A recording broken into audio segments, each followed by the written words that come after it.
the purpose of the military is to start wars and change governments. It's not to sort of deter conflict. We're going to invade countries, and my mind was spinning.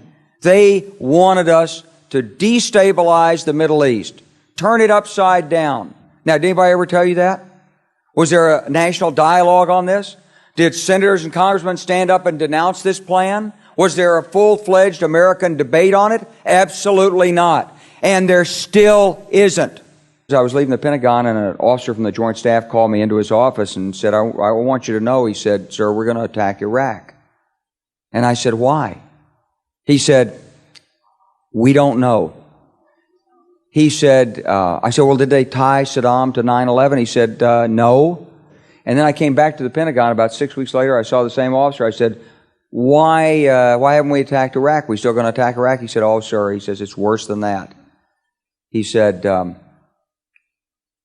he pulled up a piece of paper off his desk. He said, I just got this memo from the Secretary of Defense's office that says we're going to attack and destroy the governments in 7 countries in 5 years.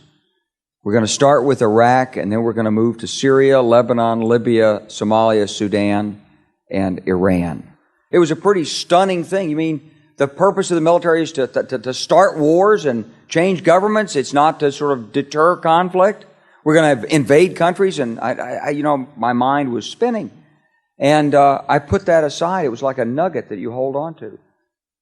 This country was taken over by a group of people with a policy coup.